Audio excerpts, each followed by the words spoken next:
Udo, welcome back. Thank you for being our return guest. Unfortunately, you are a subject matter expert on the issue of men that have become deviant that are unfaithful. Right, that's the reality behind this. So you wear the label described label of a trans widow, but for those that are unfamiliar with that label, describe what that is. Well, trans widow is the ex-wife of a man who, at some point in your marriage, you discover or he reveals that he's been going out cross-dressing, that he has these fantasies of himself as a woman, and he wants to take on the female persona more and more and more. And typically they put forth the idea that our marriage is supposed to last. Now we're lesbians. And suddenly you find that you've entered what I call the closet behind the closet. Like, he decides to come out of the closet, but he's pushing you back further and further into this closet because you're supposed to somehow recognize that actually you are a woman who's attracted to women because he's a woman, and da da da da da. And I didn't promote or invent the phrase trans widow. I had to accept that as that became just the most common parlance to label us. I would rather have some other word that doesn't use the letters TRANS in it, but that, as a matter of fact, I'll tell you what. There's your book. First of all, thank you. My book, yeah, that's and right. I wrote a memoir, published it about 2 years ago. It's from iuniverse.com/bookstore. In the Curated Woods: True Tales from a Grass Widow. At that time, I was too nervous to even use the word trans in the title. I thought I might get canceled because right around that time, I think Helen Joyce's book, Trans When Reality Meets Ideology, was coming out, and Abigail Schreier's book, and Lisa Littman, who was kind of questioning what the doctors were doing and pushing things along very fast with these teenage girls. And they call it rapid onset gender dysphoria. Yes, ROGD. And I was seeing the cancellations. And so I thought, okay, I have to kind of, get my book, through there with treading very carefully and stuff like that. And of course, I've self-published. And I'm not ever going to make back the investment that I put into it financially, but that is not important to me. I have now reached almost 60 trans widows who I certainly have requests for my survey, 20 questions to ask a trans widow. Matter of fact, Uda, that's Yes. The perfect transition, because as the title of this particular interview and episode references Mr. Debbie Hayton, right? What we will find, because he has written a book, but what we're going to find is that behind the scenes, and what the public and this narrative don't display, and therefore the public is left ignorant of, is that behind the scenes there are wives that are being subjected, and kids, they have kids. Those are the ones that have been on the receiving end of the fallout. These guys are narcissistic. You say, and understandably, that you wish there was a different title. I'll give these guys a title. These are just porn-saturated, deviant men that decided to start wearing women's underwear. And the question is, where did they get that underwear? Likely they've stolen it, which makes them potentially dangerous anyways. So, okay, so let's pick up, because this is going to be very important as we talk about Mr. Debbie Hayton and his wife. She's tolerated this. She has stayed with him. Right. So in order to really set the stage for what we're going to be talking about with his new book and what she is tolerating, you have been compiling actual And it's great research, well done. The methodology behind this is, and nobody's been doing this like you. Right. I'm So the only bring one. us up to speed. For those that aren't familiar with what you have been working on, first of all, how can they find you? So let's give your Yes. contact information, Yes. The, and the then we'll talk about the contact, survey. yes. The contact form is at my WordPress blog, which is a bit of a mouthful. It's Uta Hagen, grasswidow.wordpress.com. So that's UTEHEGGENGRASSWIDOW at wordpress.com. And many people have contacted me there. That's my blog. I also have a channel on YouTube, which is called Trans Widow Uta Hagen. And very interesting recent developments involving more siblings of who experienced finding a girl who is 15 years old and finds her panties covered in her brother's semen, crumpled up in the back of his closet when he's gone back to college. And, there's all kinds of other, really abusive stuff, actually. And so I do have like a playlist on my channel of for siblings. I call them survivor siblings, and then there are What you're describing, Uta, is extremely important, because this is the reality that's not being told. So there's a false narrative that has been established that these men are sensitive men. And in the past interviews, episodes that you've been with us, I encourage people to go back and watch those. We're unmasking not just the trans movement, but in this case, unmasking the false narrative that has been spun about these guys being sensitive, because they're not. They're porn-saturated, deviant men that are unfaithful, that have put their families through hell. Yes. And have been doing very deviant things behind the scenes. And you just described that even the family members, these sisters, the siblings, find very concerning. There was one who is in her 20s, and he stole a bunch of her jewelry. Like, he came and crashed with her at her apartment, and he stole a bunch of her jewelry. She mentioned it to other people in the family. I think this is out on the West Coast somewhere where it's so captured. And the rest of her family shunned her because she was asking for her jewelry back. She said, "Look, he's been stealing things from me. I'm not going to say he's a she." And she's been shunned from the rest of her family, like her own parents. And so this is how divisive this particular ideology and this particular political diagnosis is.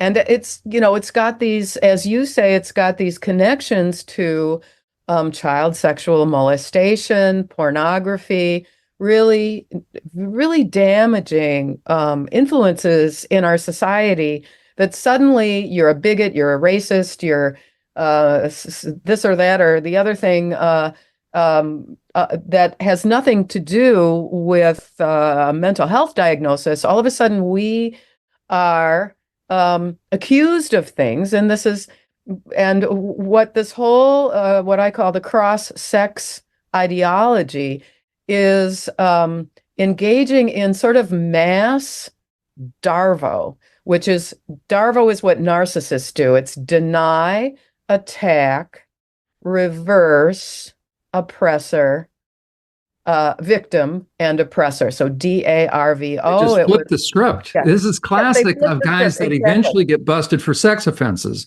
right? Prior to arrest, even after, but prior to arrest, right? If you go to confront any of these guys, because what do we call a sex offender prior to their arrest? I don't know.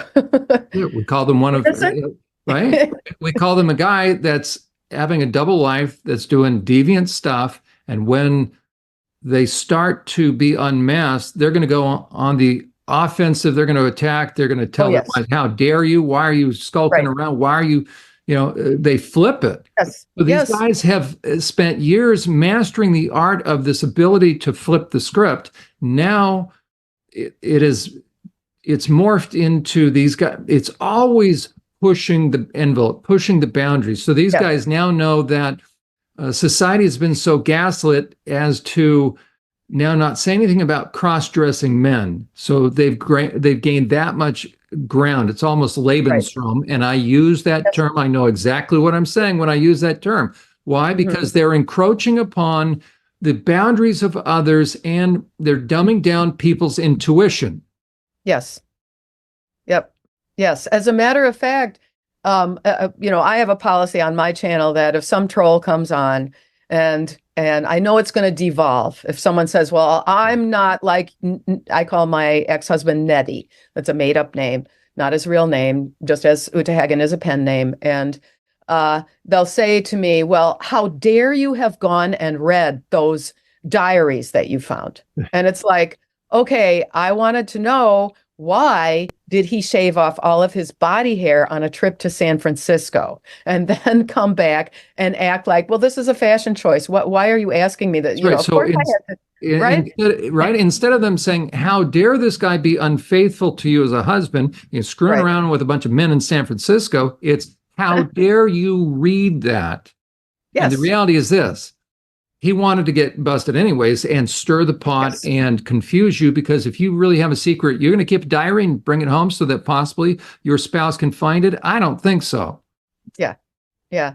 There's even, for example, I know someone who contacted me, and this is a long time ago. I put her very brief bit on my channel. She was in a long distance relationship. They were engaged. The guy lived in Wisconsin. She lived in North Carolina. And he suddenly died. He had some kind of a heart condition or something. They were in their late 20s. They had like a date for the wedding, all this. And she comes out to clean out his apartment.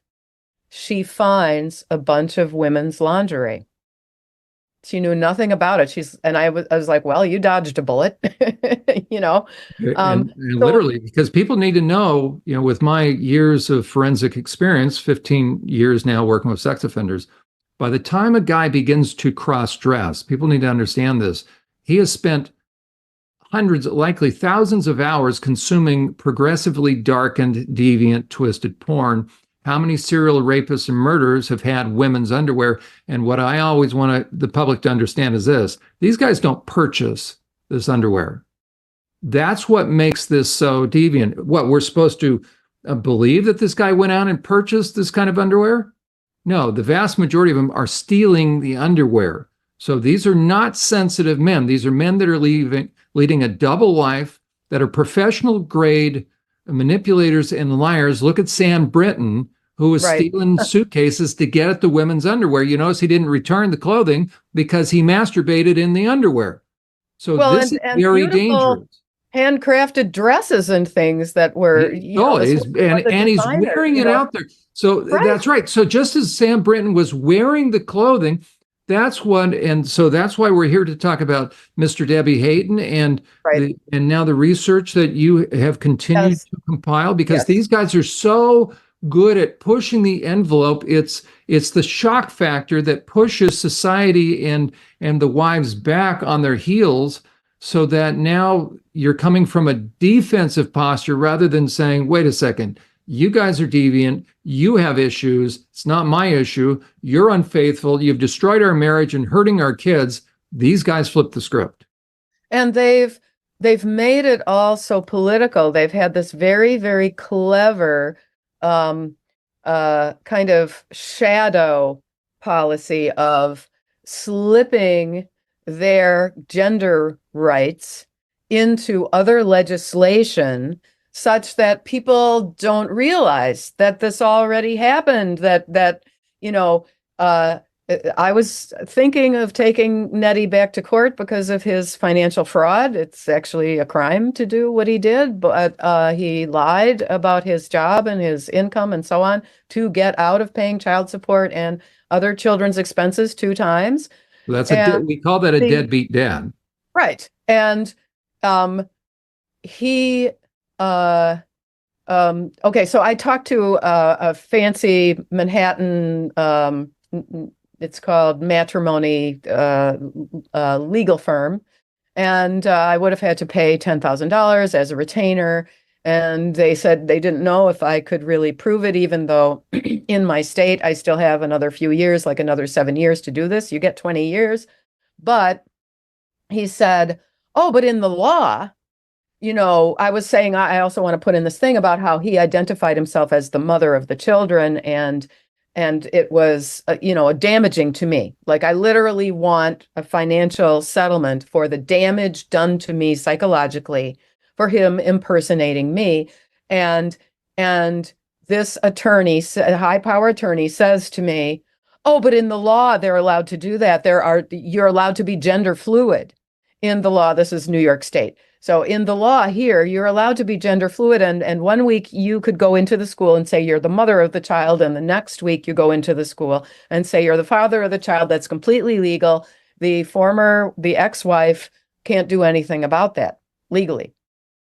And so it's like, okay, well, the law wasn't that way when the the financial fraud occurred.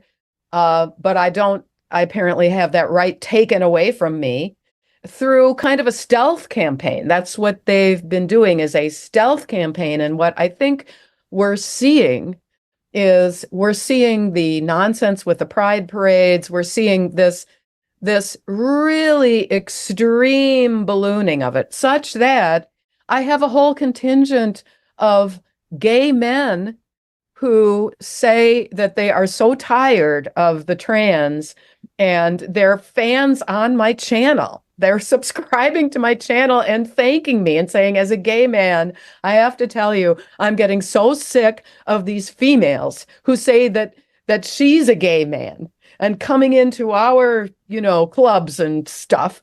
And it's like, wow, something is really happening with how extreme this went. We have, I think, reached the apex of extremism.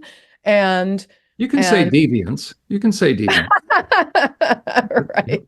We become so deviant that, quote unquote, regular gay men are shocked. Yes. And I'm like, good. I want to tell all of you, please use a condom and try to find a monogamous relationship. It would be better for you. I am my mother's daughter. But let's go to Debbie Hayton now. Do you want to see the original wedding picture with the beautiful bride dress with the train and everything? Okay, so Uda, as we're describing this, okay, so we're looking at a wedding picture. This is David Hayton over on the left, the guy who later became, but he had his genitals cut off. I mean, that I will give him credit for. Okay, so and there they are. On that same couple. Side. Same couple. Would you put back up? As a matter of fact, I will show people where they can see that. I mean, you're being great. Look at her face. She is a love-struck bride. Thrilled bride. Right? Yes. She knows that life is going to be there. That is the look of trauma on the right. That's that same young bride, fast forward. But look at the smug look on that guy's face on the left. Yeah, right. Well, he's just had his makeup done and his hair styled and all this. And the thing is, I'm not violating anything here, because these two pictures were in wherever they've got the book review now of David Hayton's book. As a matter of fact, I'll bring up the book here so people can see. So this is who we're talking about. Just, like, so interesting that looking at yourself in the mirror and all that, right? Michael Bailey. Did you see that? Michael Bailey. I saw it. Michael Bailey. People want to know if you want to know who Michael Bailey is, because wow, this is an academic. Michael Bailey is an academic sexologist so it must be very powerful. David Hayton. But people need to know that Dr. Michael Bailey, who used to be with Northwestern University, created a little challenge for himself when he did a demonstration after class. Of course, all the guys still show up, where a woman and guy arrive to class. She disrobes. the man puts a dildo on the end of a power tool, looks like a hacksaw, and inserts it in the woman and powers it up. Now, that's Dr. Michael Bailey. That's as deviant as you can get. What goes through my mind working with serial rapists and murderers? What happens if that dildo comes off? And what kind of man is going to insert it? And what kind of man academic is going to think that's appropriate? They called it the FUCK saw. So you can go on. As a matter of fact, I did a video about this. This is the level. So we have that Dr. Michael Bailey, who does the F saw demonstration, giving kudos to Mr. Debbie Hayton. Look, they're all, if you ask me, they're all narcissists. And they're all deviant. And they all downplay porn. They all downplay the progressive and dangerous nature of porn. And this is really one reason that I have felt that I will take the risk of speaking out, which has cost me friendships and relationships, because I was urged by my ex-Nettie's then therapist, who in my book is Ruth the Charlatan, because she actually had no credentials, but she tried to coerce me. Like there was this triangulation where she's telling me that I need to go to the sex toy store with Nettie and I need to buy some kind of a dildo, a different version of what you just described, and I need to try out pretending to be a male in my marriage because my husband wants to get off on the idea that he has a female body.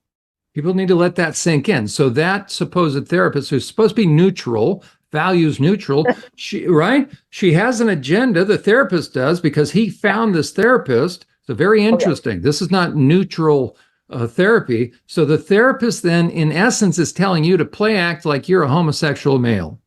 Yes. And actually, I'm just gleaning so much information about the malpractice of these therapists. There's a new documentary from Jennifer Lal of Center for Bioethics and Culture, and it's called The Lost Boys, and it's about a half a dozen men who detransitioned. Some of them, like Richie Herron and Alexander L. over in Norway, who have their own YouTube channels, had the surgeries and very devastating results with incontinence and all kinds of health problems. Some of the men in The Lost Boys just merely identified for a while and maybe took estrogen for a short enough time that it didn't hurt them. But one of them said, well, my therapist said after the first meeting that I need to come dressed next time.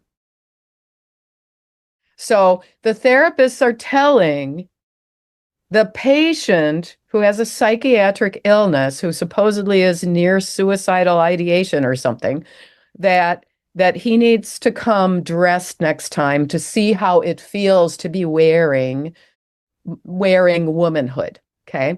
Talk about leading the client. Right. And the thing is, I know from my deep research, sort of like involuntarily, my deep research on David Hayton. I want to combine that all into one word or something. Dayton. Anyway, he describes at one point that when he went to his gender therapist at the age of, 40 or something, after fathering 3 children, that the therapist put a chair in the middle of the room and said, so think of the chair. And I think that's very symbolic. He had 3 children and a wife, 4 legs on the chair, right? That symbolizes the obstacles he is thinking about when maybe he needs to start so-called transitioning. Okay. He needs to. Yeah. And when he's ready, he'll move the chair to the side. So the therapist sets a chair, a contrivance, in the middle of the symbolic of the family. Right. Marriage, And marriage that he committed himself to. and it's like a dare, like I dare you to move that chair. Right? So we're Like they going should to have put push them away. photographs of the children right after they were born or something on that chair, right? And and maybe like a DNA sequencing of his actual XY chromosomes or something on that chair. And then, because then that would be like, okay, what are you pushing aside? Why are you being so derivative of people? You are making people into a piece of furniture. It's objectifying them. Yes. And he did eventually go in because he was sanctioned and encouraged to go down this path, and he moved the damn chair. He got them out of the way. All that which would Yeah. hinder him from his own self-expression. I believe we Now call it narcissism. let me read to you from the part of the article that had these photographs. And of course, this is interesting because now Debbie David is getting more attention because this has split us gender critical women. Because I think most of us actually say, look, we're going to say male pronouns for him. And some of us are just going to say David, that's Debbie stuff.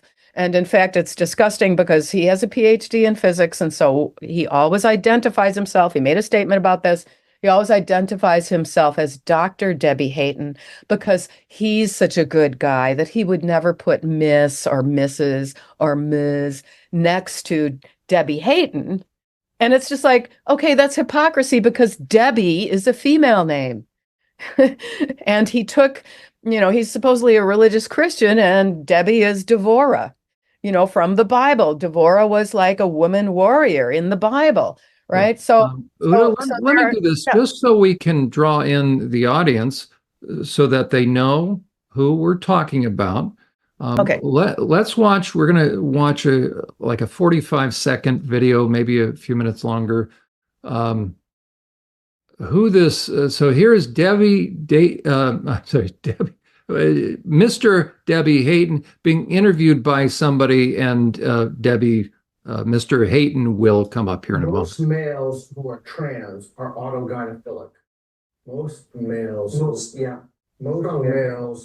are trans. I gotta think about this. Most males who are trans are autogynephilic. I think most are.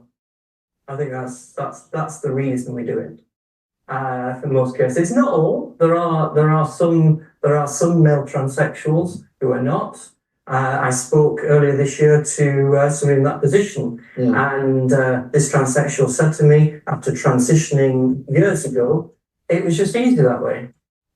They said that they'd been very effeminate as a young child, and everybody assumed they were a girl, and this person said it was just easy to go along with it. Okay, so that is this individual that we're talking about, Mr. Hayton. Sorry, I'm going to make sure. Also, I want you to know I've had interactions with Peter Boghossian, Professor Peter Boghossian. And in fact, I sent the question regarding to him. I actually subscribed. I gave him, $50 to be subscribed to his Substack in order to comment. And he was soliciting questions from his subscribers. And I said, the question, do you approve of and agree that a man who has taken on a female persona now has the right to say that he is the mother of the children that his ex-wife is the mother of? And Peter Boghossian could not say, I think this is really, really wrong. He couldn't say that. This is what he said. He diminished me. I offered to come on and do an interview with him. He never gave me an address to send him my book, but he said, well, Uta, I'm sorry to tell you, I just really think the kids are more important. And what we have to think about is these kids who transition and then they regret it. And that's who we really have to focus on. Oh, he just dodged the whole thing. Yeah, that's Peter Boghossian. You said, F you, Uta. Seriously.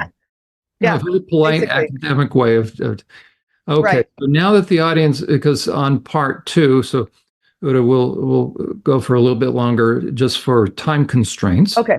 And then Yeah. we'll pick up part two, really diving into, and I have a video set up where this Mr. Hayton does this interview. And as you're bringing out for us, really what's happened in the world of trans activism is a case could be made, and I make this case that a lot of them know they've pushed it too far.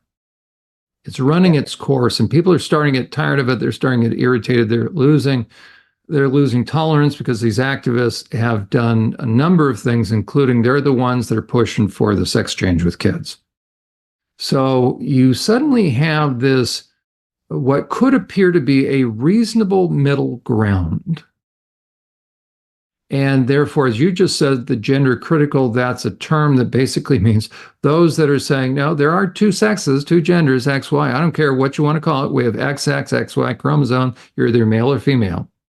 Intersex is very, very rare. Nobody will ever really meet one in their lifetime. We interviewed a gentleman who is intersect on this program. He himself actually is very offended that they are being used as fodder. So it's very interesting. So Mr. Debbie Hayton is now posing a challenge to certain people because he sounds reasonable. He's saying, no, there's only male and female. But this issue of deviance and sex change or wearing the opposite, wearing your spouse's clothing, and then the question, so the thing that is being covered over is the fact that these men are sexually deviant and have been unfaithful to their spouses. And now what amounts to they are gaslighting or creating, a case could be made, they're creating a bunch of Stepford wives that have to go along with this crap. And so the wives certainly suffer in silence. You are, in a large part, you are their voice. So that's why I'm so appreciative that you're willing to come on and talk to us. And then the kids, and you are living, you not only, this is your lived experience, but you are speaking truth. We're unmasking this veneer that's being put up. These men are not reasonable. They're not nice. They're not kind, because to be unfaithful to a spouse, because you became so perverted and deviant that now you have to do you, and you can move the chair out of the circle. You just, because you got to do you, your authentic self, whatever the heck that means. I'm sure all of us would like to be our authentic self and just be emotionally irresponsible and just do us. The inmates I work with say, Mr. Yula, I'm going to do me. And my response is, since when haven't you been doing you? Since you're in my group, and now you're a sex offender, I guess you've been doing you the whole time and not caring about anybody else and objectifying. So, Uda, speak to us now from having been betrayed and know the likes of these men and what this, his wife, Mr. Debbie Hayton's wife, who looked like a thrilled new bride, but all of a sudden now you can just tell that she's having to live this, she's having to suppress the truth.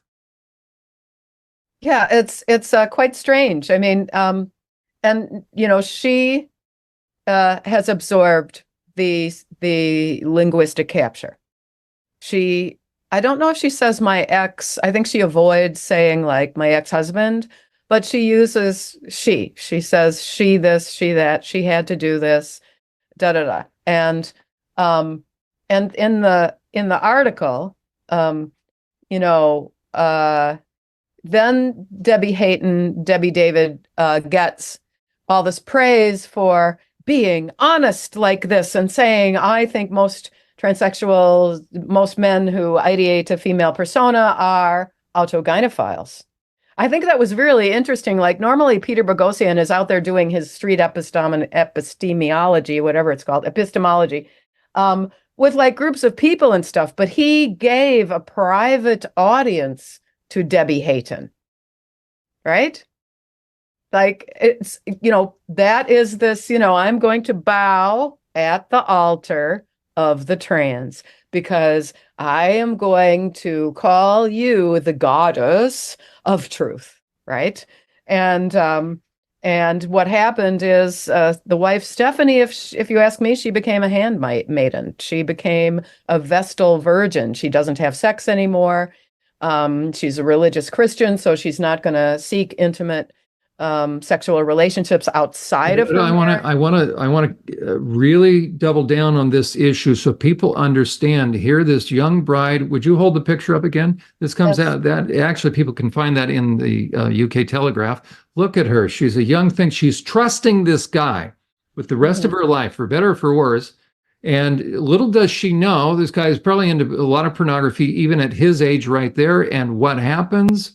You can go ahead and show the others. So to her credit, she stayed married, but not to her credit, meaning this is the dilemma. And so that's that same couple, but the guy that she thought she was marrying turned out to be a grand liar. And so now, I just feel that, this, like in the wedding picture, they're facing each other. They look like any happy couple, getting married when they're young. And here she's facing him. She's the maternal force in their family, the mother of their 3 children. Debbie Hayton is, I'm sure the photographer had them holding hands this way. This is classic, photography gesture. And Debbie is full on facing the camera, not, really not showing love to this woman. Well, and think about, not only has he been unfaithful, because you can't tell me he hasn't had homosexual relationships. So this man's been unfaithful. He's been a deviant. He's gotten into pornography, and then he gets his genitals chopped off. He has totally ripped this woman off. He has stolen her life, her dreams that he promised. And now we're made to believe this guy's a sensitive guy and a father. So these kids are all screwed up because of this guy's selfishness that he pushes the chair away. It's very much the very tight involvement of the mental health providers, the psychologist, psychiatrist, therapist, or whatever. So this writer who's doing this book review, I guess, in the Telegraph, it says, "It is a staggering and poignant admission." This is a Hayton quote. "I transitioned because I thought I was some kind of woman and because there seemed to be no alternative. The received wisdom at the time," he did the surgeries in 2016, "was that my mental health would deteriorate. And it had done so to the point where I even considered suicide." Right. No one can criticize. So I saw transition as the only possible escape from psychological dysfunction. No one told him the truth. I mean, at various points, Stephanie told him, "You're being so selfish." And he did things like, he took over baking the bread, which she had done. He took over ironing, which she had done. And then because the baking the bread and the ironing were so time consuming, then she had to do the other chores that he used to do. And she went ahead and martyred herself. Right. Okay. Now, what's so important is this: Stella O'Malley and GenSpect. That's an organization out there that has suddenly come on the scene with a lot of money. And the question is, where did they all of a sudden get all this money? They're doing large conferences. They featured, they had a cross-dressing guy, Phil Illey, walking around in their Denver conference.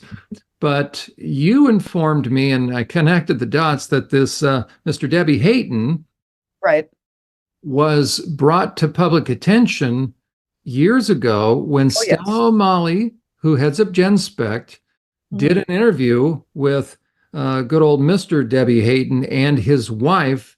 And from what I gather, there was a lot of alignment or emotional sympathy from Stella O'Malley to Mr. Hayton. Yes. And the wife was apparently kind of, the message was given, well, this is sort of, he's found himself, and this is what you need to do to be a supportive wife. And there was a child involved at the time, their child.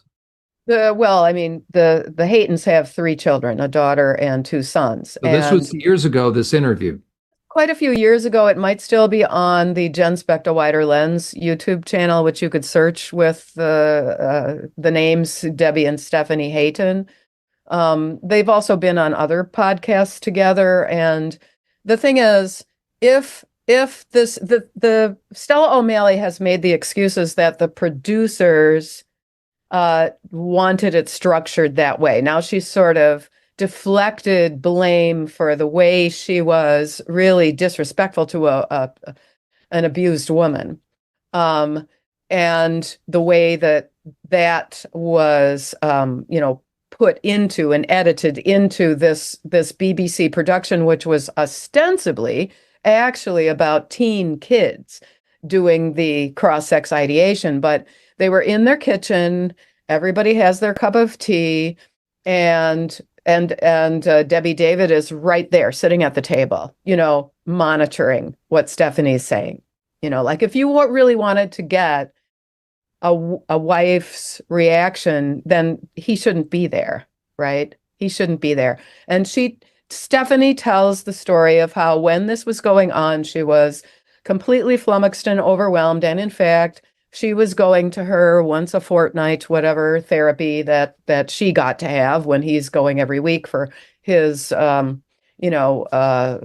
path, his journey.